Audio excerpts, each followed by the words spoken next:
Hi, everyone. Welcome. I'm Mary Ellen Young, and I'm grateful for this opportunity to share some ideas about connection. You know, feeling connected to ourselves and to others is a fundamental human need.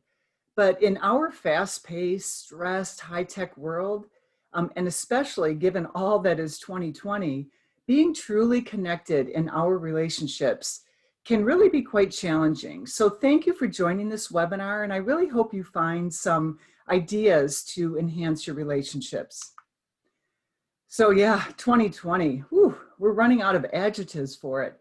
Many of us are on the struggle bus.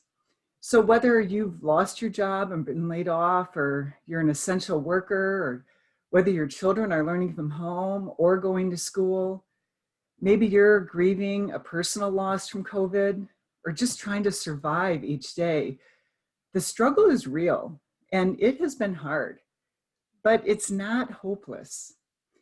Remember that saying, help me to accept the things I cannot change, have the courage to change the things that I can, and have the wisdom to know the difference?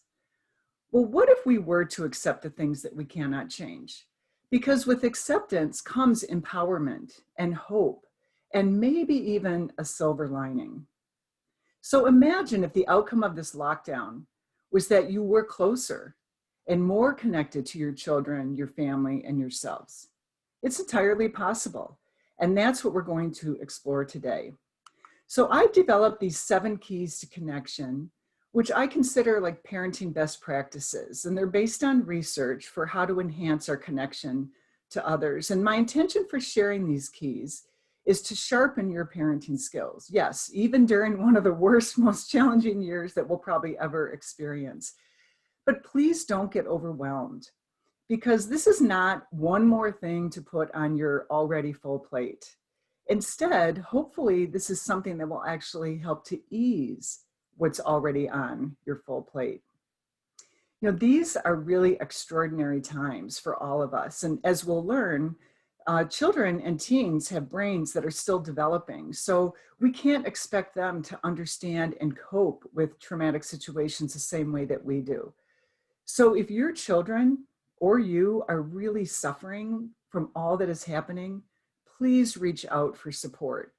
You know, your pediatrician, your school, your county mental health department, these are great places to start.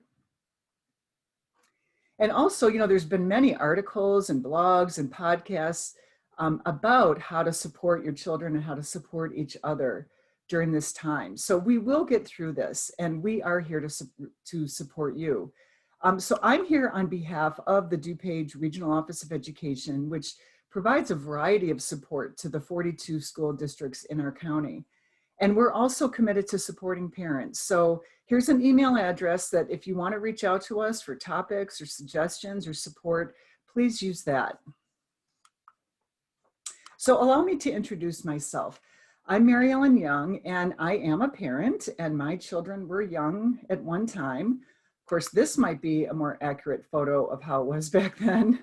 I have volunteered on many boards, including our school board for 8 years. I started a nonprofit to help support adolescent girls. My friend and I created a small company and then published a book and bracelet project for girls.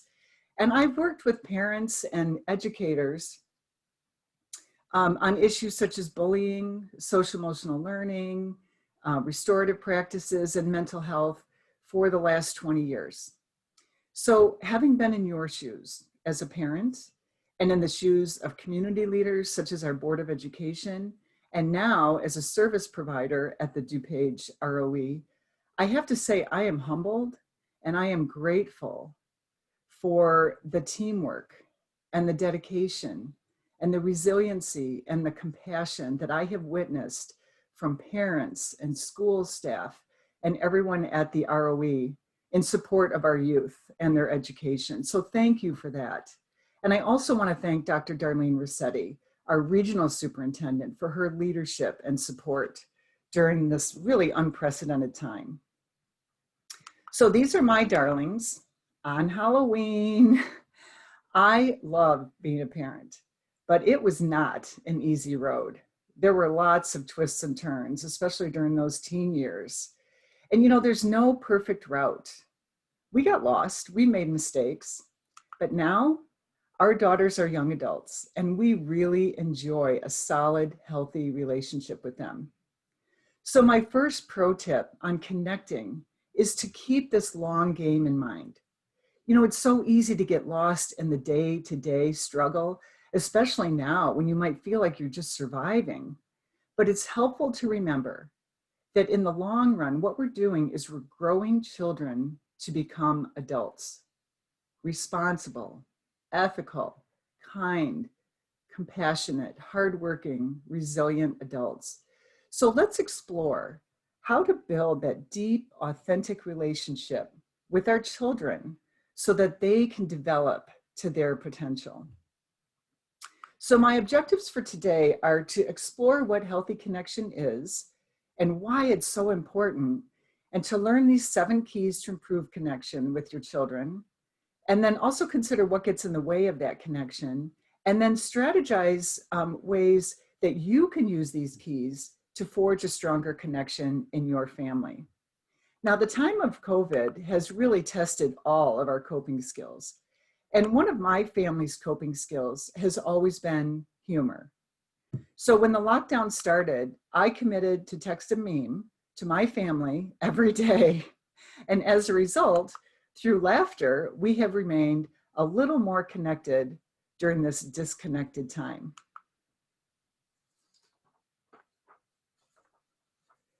Now, when I use the label parents or parenting today, I'm referring to everyone who is a caretaker for youth. And right now, for many families, that circle has widened greatly to include grandparents, older siblings, extended families, neighbors, nannies, teachers. And, as we'll learn, it's really essential that every child has at least one caring adult in their life. So it is really true. We are all in this together. Now, before we define connection, let's look at the opposite, disconnection. So Dr. Vivek Murthy was the 19th Surgeon General in the United States. And after being appointed by President Obama in 2014, he traveled around the country on a listening tour, asking Americans what health issues were on their mind so that he could craft his agenda. And many of the responses are what you would expect. The opioid epidemic, obesity, violence, mental health. But what surprised him was the topic that kept coming up, and that was loneliness. Imagine that, loneliness. And that's especially surprising because we live in this so-called hyper-connected world where you could have hundreds of friends on social media. But this then became his priority, and he ended up writing a book about it. Together, the healing power of human connection in a sometimes lonely world. Now, at the end of this webinar, I will have a slide with all of the books that I reference and some other resources so you can take a screenshot. So loneliness is not about the number of people in your life. It's about not feeling connected to the people in your life. So it's really based on how you feel about relationships with other people, and also how connected you feel to yourself. So this is really a subjective interpretation. Are you able to be your true self with others? And do people love and accept you unconditionally? Now, social isolation is different because that is based on the actual number of relationships, and that's objective. It's something that we can measure.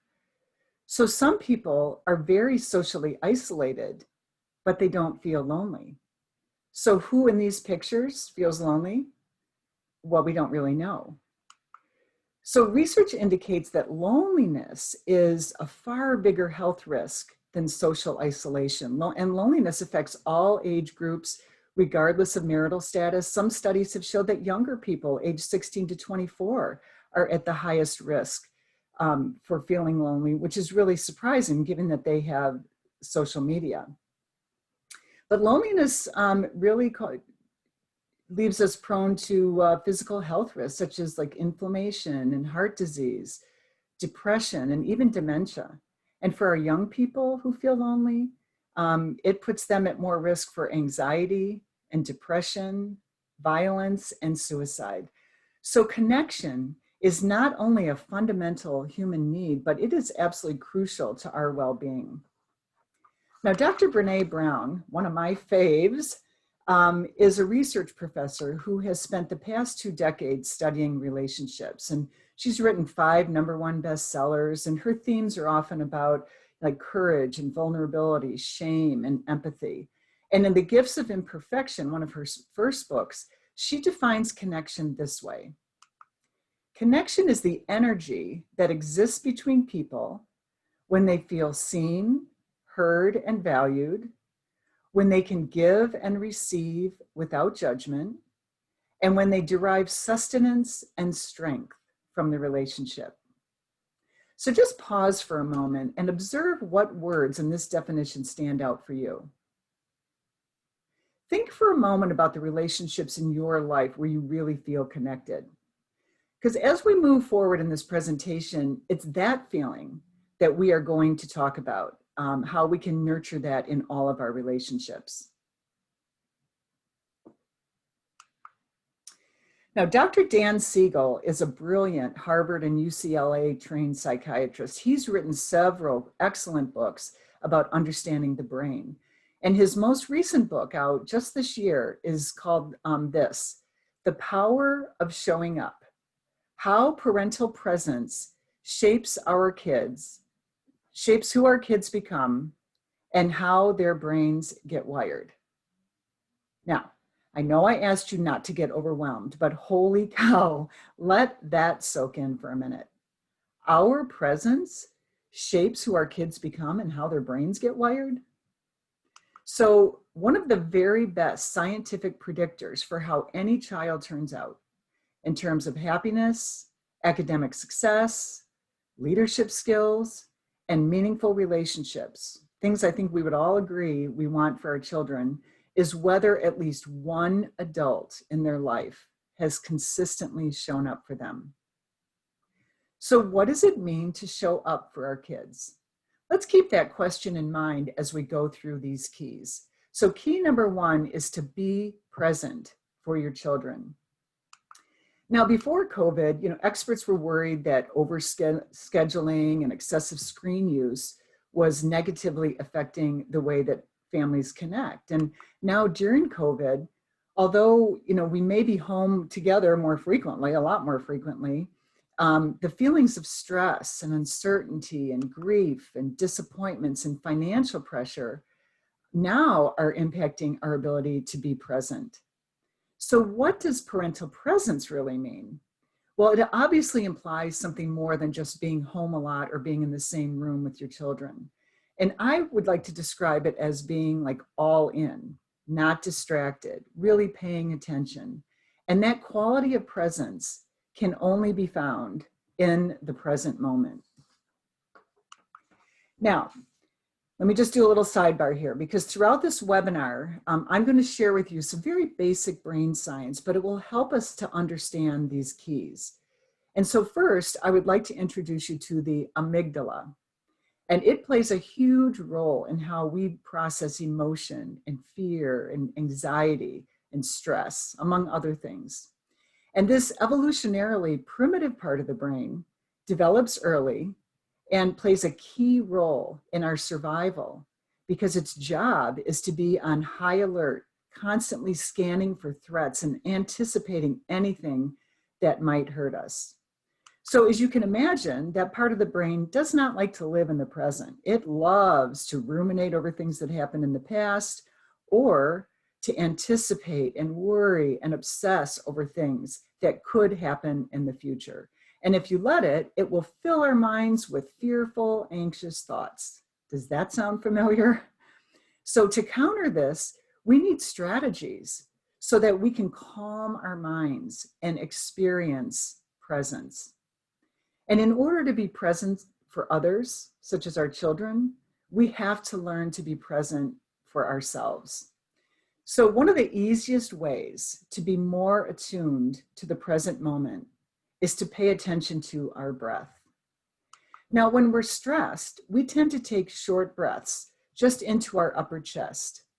But deep belly breathing has a number of benefits. For example, it decreases stress and increases calm because it sends that message to the amygdala that there's nothing to worry about. It also triggers endorphins, which are the feel-good hormones. We'll learn about the stress hormones in a minute, but these are those feel-good hormones. It improves circulation and lowers our blood pressure. And it also cleanses and detoxifies the body. So let's do a really quick breathing exercise just to show you how it's done. So sit up right in your chair with your feet on the ground, and you might want to close your eyes. That helps with the focus. And let's take our left hand and put it over our heart area, and take your right hand and put it on your belly.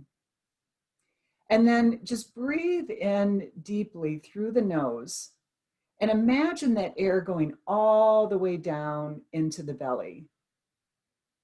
And that right hand should rise. And then exhale deeply through the nose. And just do that again. Breathe in deeply through the nose, all the way down, and then exhale deeply. Another popular breathing technique that is often used to calm down, in fact, the Navy SEALs are often bragging that they use it, is called box breathing.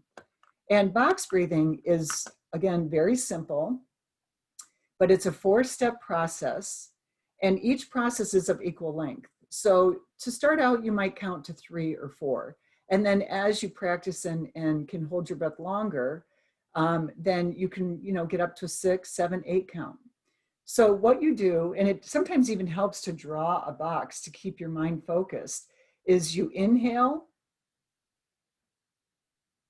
hold for the same count,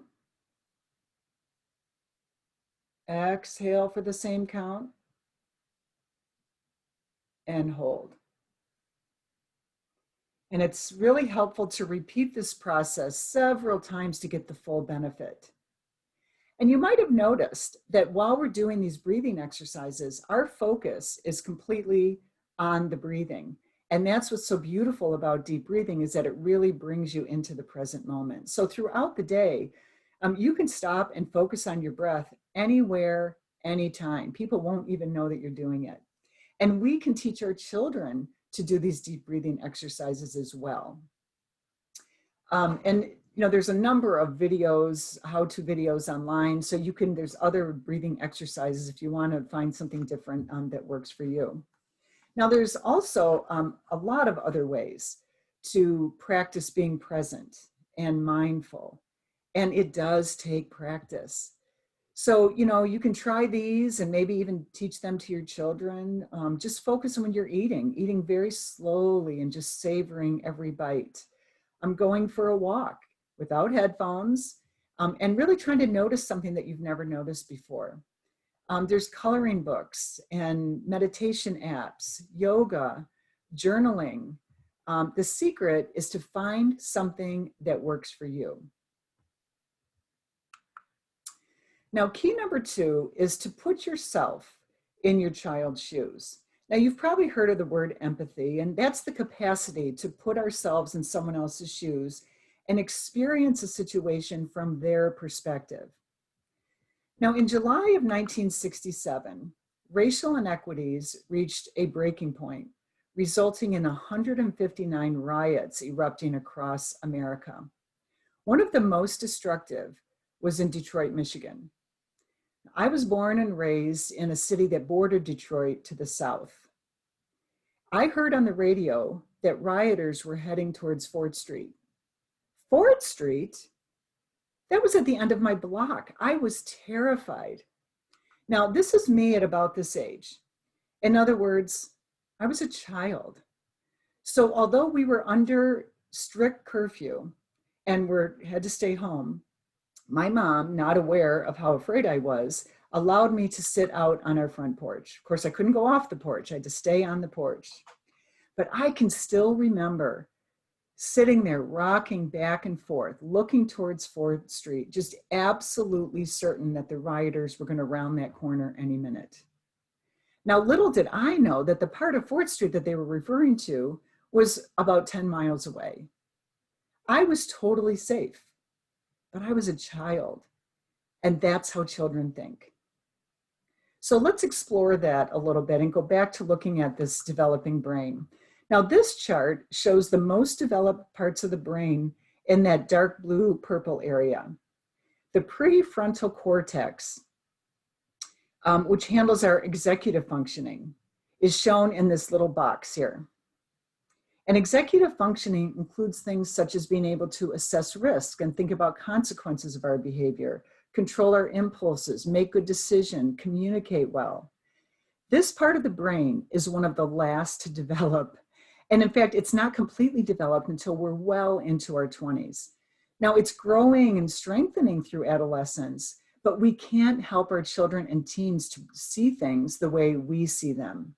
So if we hope to connect with our children and teens, we have to be able to see the world from their point of view, through their lens. And especially now during COVID, we need to communicate at a level that they can understand about what's happening. So questions like, how do you feel about it? What are you afraid of? What is the best part, the worst part? What do you miss the most? What things help you feel calm? And what would you do if you were in charge? So like I overheard Fort Street on the news. Who knows what your children may have heard, read, or believe? I mean, just think if someone could have assured me that the riots were many miles away and my fears could have been soothed. Because trauma has a profound impact on the brain. So helping our children relieve some of their anxiety is really a wonderful way to connect. The third key is to be their emotions coach.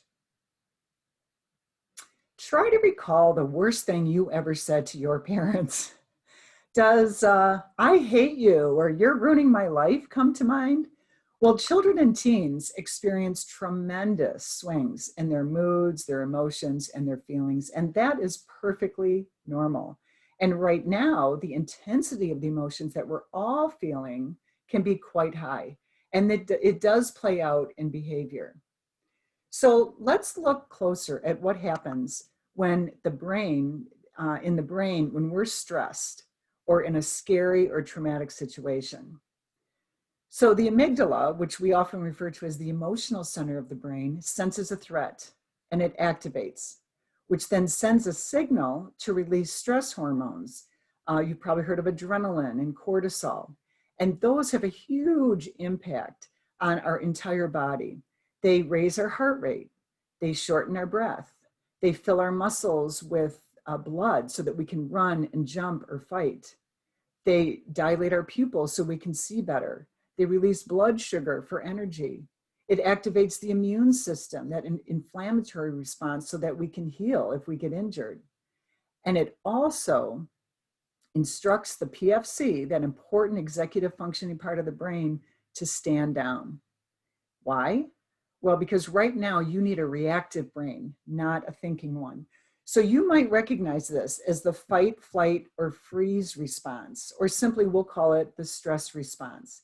And it's absolutely brilliant for emergency situations or scary situations so that we can react quickly. But it is not meant to be sustained. It absolutely wreaks havoc on our physical health. And this is why deep breathing and yoga and meditation, which stimulate the vagus nerve, really are so helpful to really do the opposite of the stress response, to calm down that stress response. Now, bear with me just one more moment for, excuse me, a little more brain science. This relationship between the amygdala and the PFC is really important because remember what we said about the PFC, all those things like making good decisions and communicating and language and controlling impulses. So if we use the car as a metaphor, we can consider the amygdala the gas pedal and then the PFC the brakes. So we want that thinking brain to be in charge most of the time. But when the amygdala is activated, it shuts down the PFC. So this is why it's so difficult and sometimes nearly impossible to connect or reason with someone who is really stressed out or really upset. And that's why something as simple as counting to 10 or taking a few deep breaths really gives time for that PFC to re-engage. So now, back to emotions. So emotions are really, really important. They drive our behaviors, they affect our thinking, learning, creativity, they impact our relationships, they influence decisions we make, and they even impact our health. I mean, you've probably had children who've had a tummy ache, and that's probably driven by their emotions. So our well-being depends greatly on our ability to recognize and name an emotion that we're experiencing, to understand why we might be feeling it, and then to be able to express or manage it appropriately. So I like to think of emotions almost like a beacon shining a light on just about every area of our lives. And so helping our children to understand and process their emotions is probably one of the most important things that we can do as a parent. So first, we have to help our children develop the awareness of when their feelings are starting to change, because, you know, emotions can ramp up suddenly, or they can just build throughout the day. And there are many age-appropriate tools that can help children to do this. It's very common to see this in a school classroom. And this middle one is nice because it shows children strategies of what they can do. So if they're moving from a 1 to a 2, maybe they can take a few breaths, but if they're going from 4 to 5, that might be time to go see the school social worker.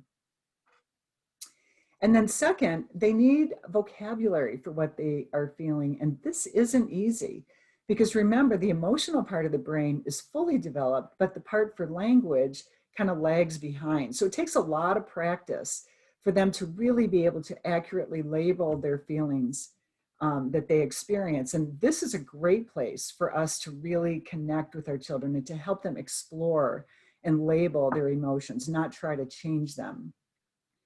And then third, our children need our non-judgmental reassurance that what they're feeling is okay.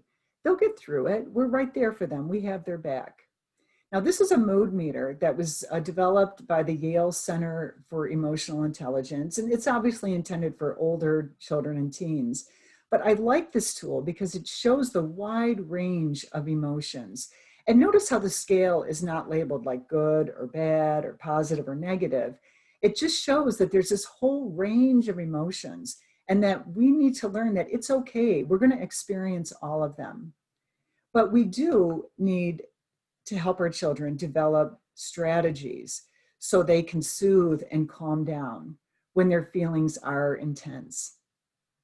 Because as we learned, the PFC is not in control. The stress response is. And when the PFC is shut down, they can't learn, they can't communicate well, they can't problem solve. And this is exactly why we have social emotional learning programs in our schools, because we know the relationship between learning and stress and this stress response. So not every strategy works for every child, but you can help your children create a list that works for them. You know, somebody might want to shoot baskets and someone else might want to curl up with a journal.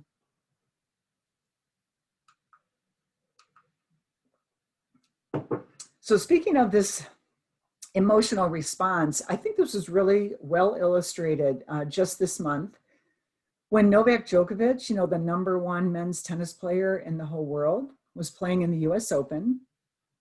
He was the odds-on favorite to win, but he got upset at the end of the first set and he chucked a ball just out of anger.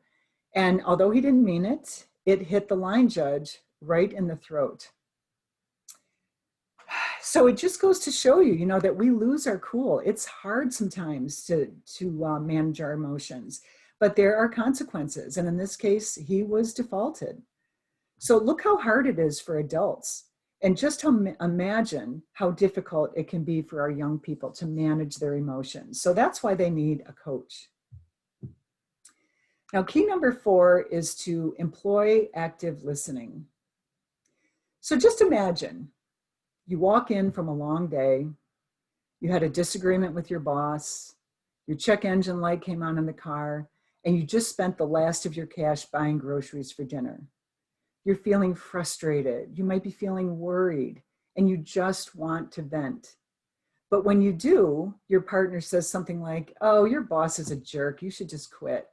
Or, "I told you that car was junk."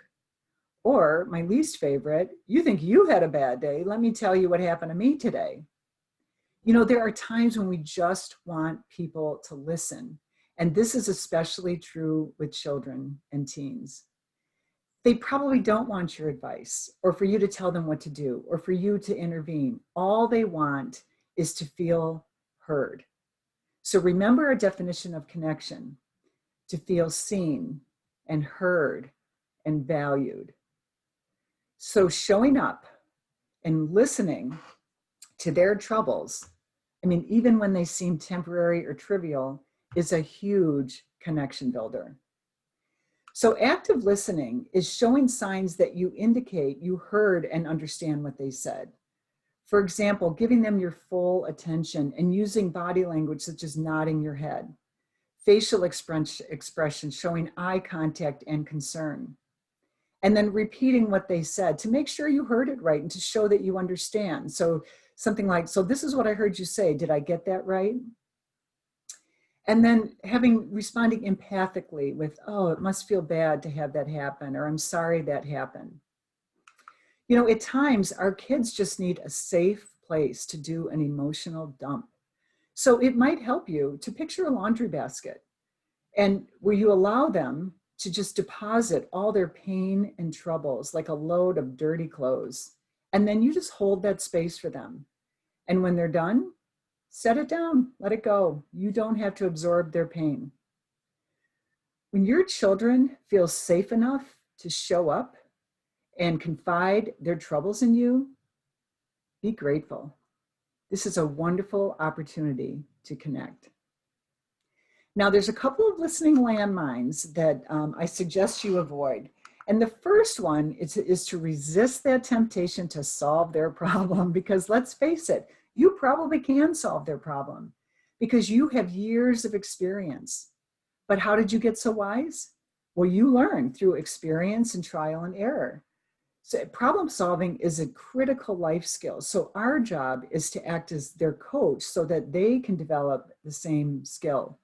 So one of my favorite questions after we process through everything is, what do you think you should do? What do you think you should do?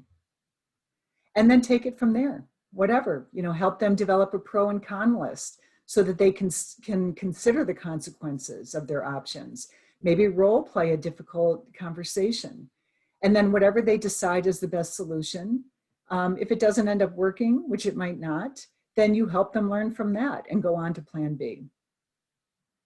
And then secondly, when our children are struggling with strong feelings like sadness and disappointment and anger, it can really help make us feel stressed and anxious. And this is when we feel tempted to do whatever it takes to cheer them up. For example, telling them how to feel. "Oh, honey, don't feel that way." I mean, that seems helpful, right?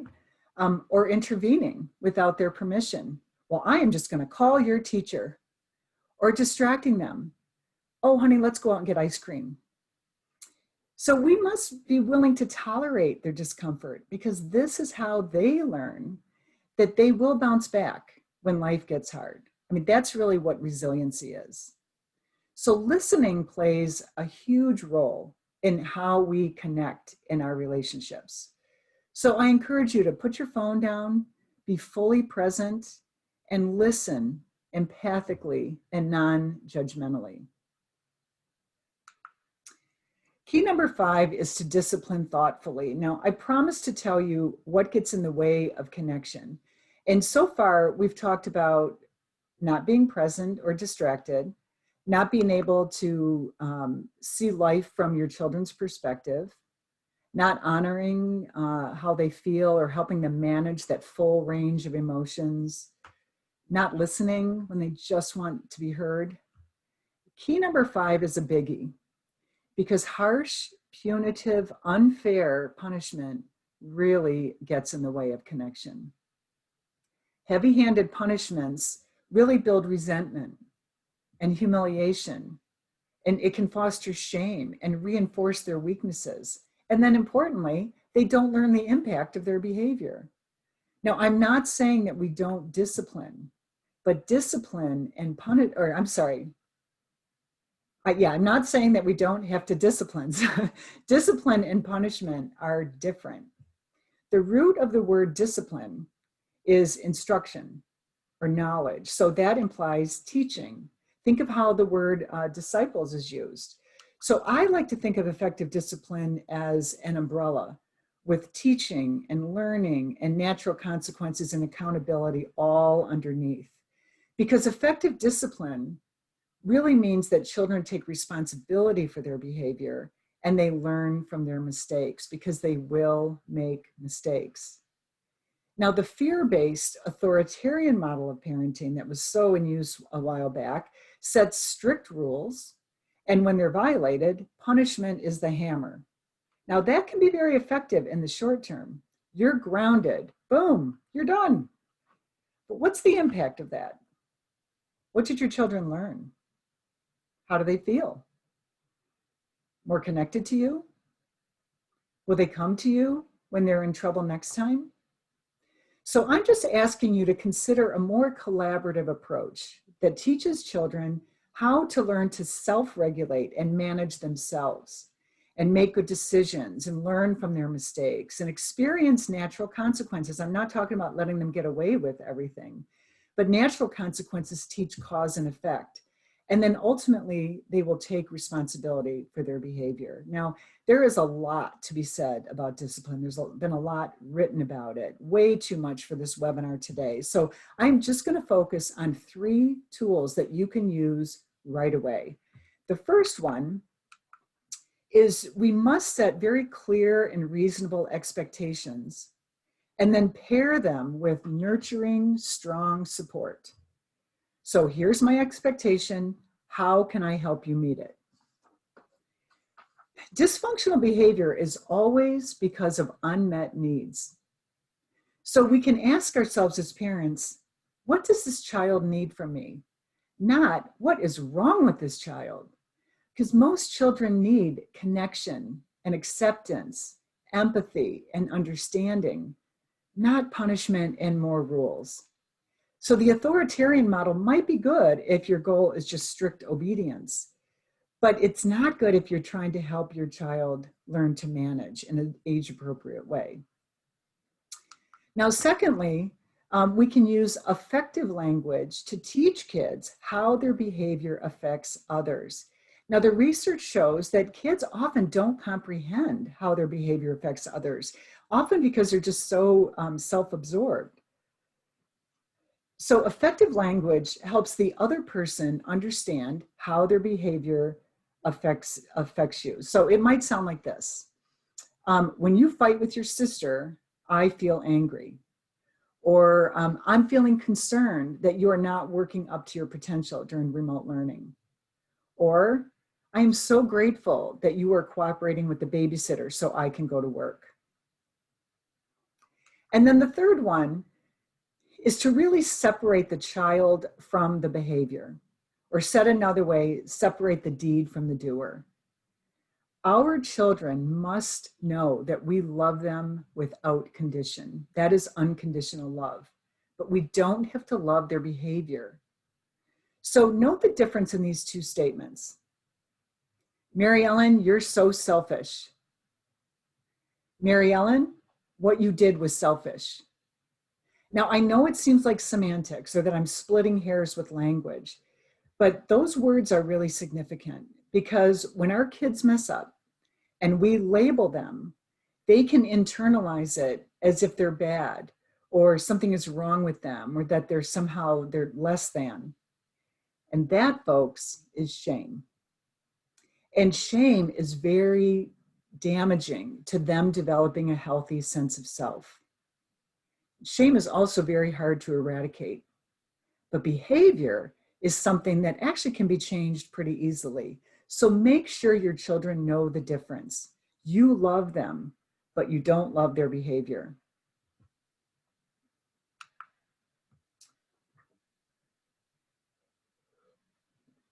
Key number 6 is to explore below the waterline. Remember when you started dating someone, you could spend hours just talking, trying to get to know as much about the other person as you could. And typically relationships start with the easy surface stuff. And then as you build trust and you're willing to be a little more vulnerable, you can go deeper. And that's how it is with our children. So let me just tell you one way I learned this lesson. So my daughter had a difficult time deciding what to do after college. And she was in her junior year, typically an internship year. And she knew what she didn't want to do, but she really just couldn't decide what direction to go in. So not knowing what else I asked her, okay, forget practicality, forget your major, forget money, forget where you live. If you could do any job in the whole world, what would it be? Now, I'll be honest. I think my amygdala fired because her response was, I'd be a whitewater rafting guide. And I wanted to say, a whitewater rafting guide? Where did you get that ridiculous idea? You're going to be a college graduate. You have a degree in business. You don't have any whitewater rafting experience. You won't make any money. What about health insurance? We live in the Midwest. Where are you going to raft around here?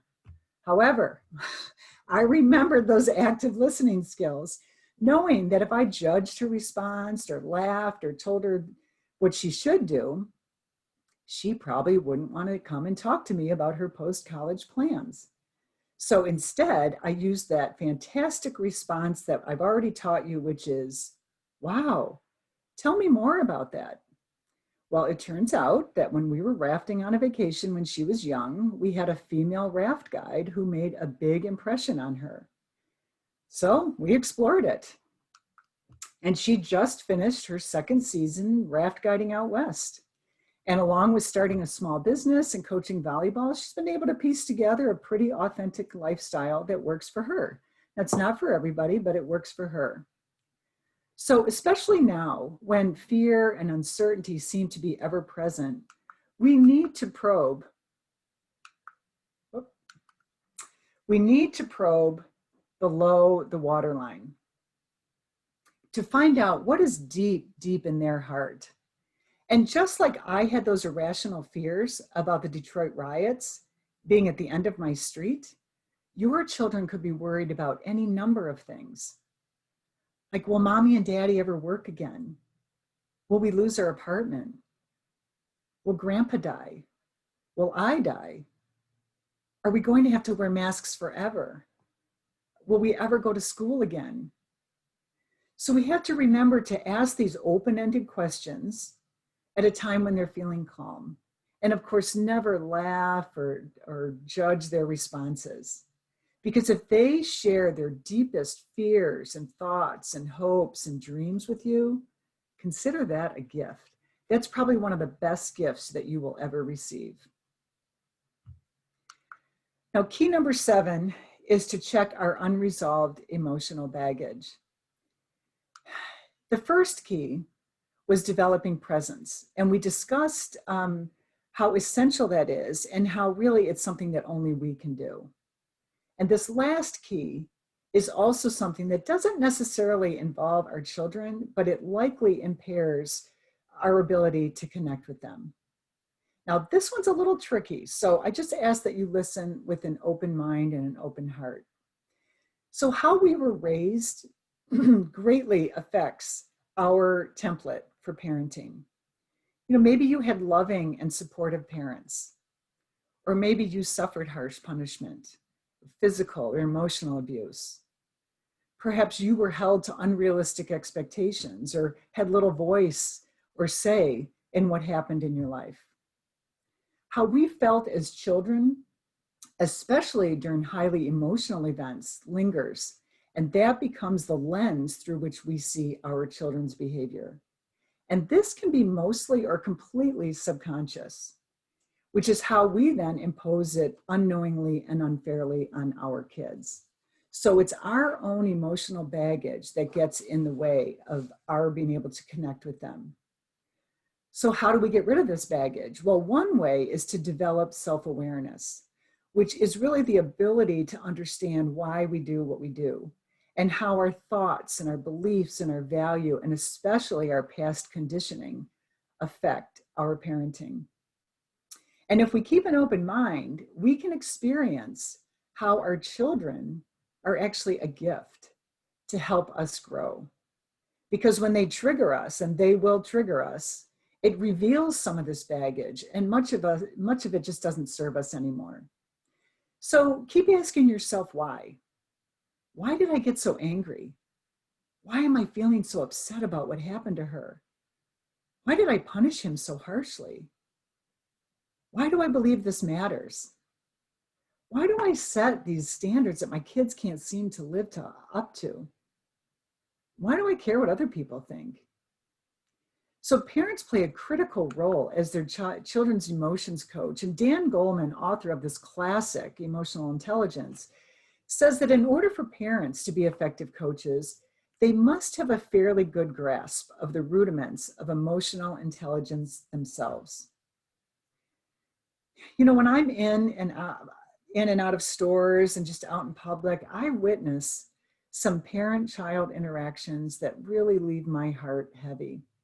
You know, bribery, shaming, threatening, mocking. And I know that parents love their children and they want what's best for them. But we do what we know, and we often don't know what we don't know. And we can't teach and role model what we don't know, but it's never too late. So if you were raised in a not so emotionally healthy environment, you might need some help to sharpen your parenting skills. And that's where, you know, counseling or books and parent education come in. So let's review these 7 keys. So the first one, be present. Make time to be fully present for your children. Really show up for them. Put yourself in their shoes and really try to see the world through their lens. Be their emotions coach. Help them learn this most essential life skill. Employ active listening. Show that you really heard and understand what they're trying to communicate. Discipline thoughtfully. Focus on teaching, not punishing. And explore below the waterline. Dig deeper when it comes to really getting to know your children. And then check your unresolved emotional baggage. Practice this self-awareness and just get rid of what doesn't serve you anymore. Now, here are some of the resources that I referenced throughout this webinar. You'll see some of the books here that I talked about. There's one that I didn't reference, but I want to recommend, Raising Kids to Thrive. That book is just a great parenting book, start to finish. And then I also included Brainstorm, which is Dan Siegel's book about the teen brain. So if you have a teenager, I highly recommend Brainstorm. And then the 3 resources on the right are some podcasts. The first one, Unlocking Us, is Dr. Brene Brown. And she, on April 14th, did an interview with Mark Brackett, who is the founder of the Yale Center for Emotional Intelligence. And his book that came out is called Permission to Feel. And that's a really interesting podcast. And then this 10% Happier with Dan Harris, that one is mostly about, you know, meditation and calming practices. And episode number 238 was his podcast with Dr. Vivek Murthy, and he's got a lot of really great, helpful stuff on coping with the pandemic. So I invite you to connect with me. Here's my email address, meyoung@dupageroe.org. And then also we have this general email address. So if you have, you know, suggestions on future parenting topics you'd like to see webinars created on, or any thoughts that will help us to support parents, please reach out, dupagestrong@dupageroe.org. And I want to thank you today for joining me for this webinar. I really appreciate it. You take care.